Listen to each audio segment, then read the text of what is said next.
Hi there, I'm Jack Canfield, and today I want to talk to you about how different cultures all over the world practice mindfulness and why so many societies have evolved mindset traditions to help people live their best lives.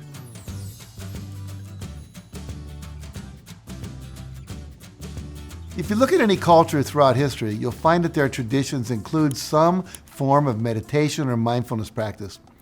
Christians and Muslims pray, Catholics recite rosaries, Buddhists meditate, people in India practice yoga, Native Americans perform sweat lodges, and so on. So why do so many different societies evolve some sort of practice dedicated to helping people clear their minds and access deeper levels of awareness and consciousness? It's because the wisest people in every culture understand the same profound truth, that the quality of our thoughts create the quality of our reality. So if you want to experience a more peaceful, more joyful, and more fulfilling reality, you must learn to raise your consciousness and access a higher level of thoughts. But not all mindfulness practices are tied to religion or take the form of prayer or meditation. And so today I'd like to share some of the other interesting ways people around the world cultivate mindfulness to maximize their happiness and their fulfillment in life. In Norway, people practice a custom known as friluftsliv, which means free air life.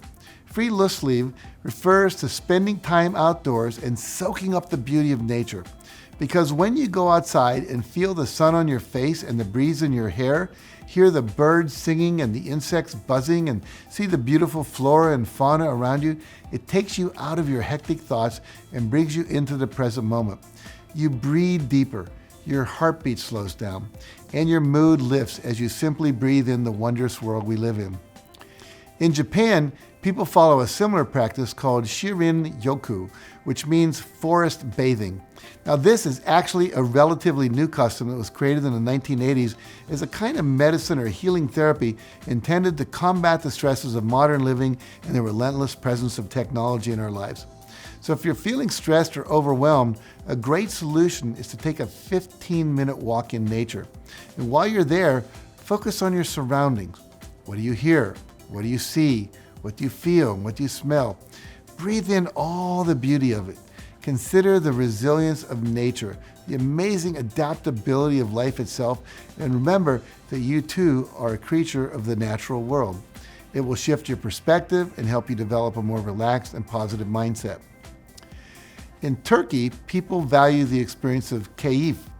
Now, this is the art of quiet relaxation and living in the moment. Now, the great thing about this practice is you don't have to go out into the nature, into the forest, anywhere else. You could just find a few minutes of your quiet time in your day to relax and engage with your surroundings wherever you are and appreciate being present in that moment.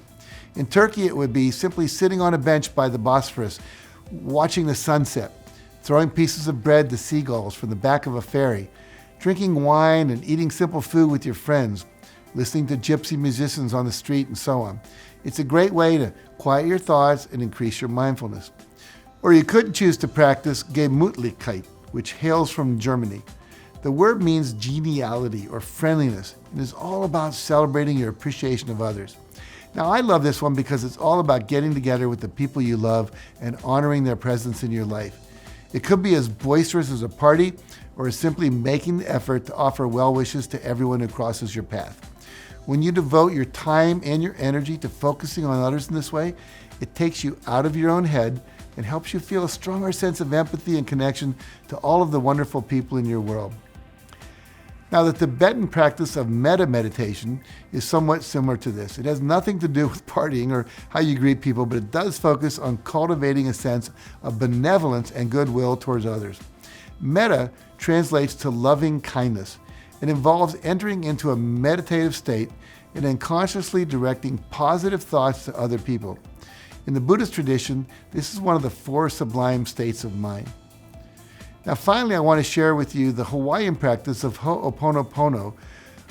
This is what I would call a forgiveness and reconciliation practice. The word Ho'oponopono means to make right.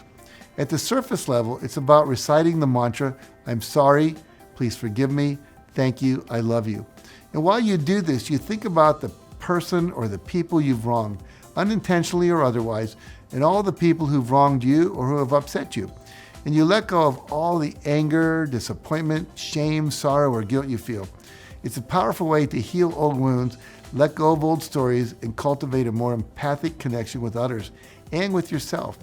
If you're ever about to have a difficult conversation with someone, reciting this mantra to yourself while you focus on the other person before him will help you remain calm, empathetic, and understanding so you can achieve a better outcome.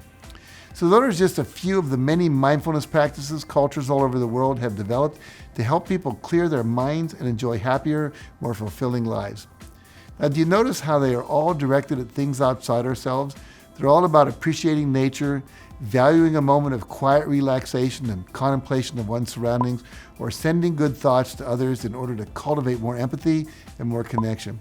That's because when we feel connected to something larger than ourselves, we raise our vibration, are naturally then happier. Our lives have more meaning and more purpose when we do that. And the world feels like a more loving and a more beautiful place because it is. Now remember, your thoughts create your reality. Now I'd like to hear what you have to say, your thoughts, after watching this video. Do you practice any mindfulness techniques? And if so, which ones and what impact have they had on your life?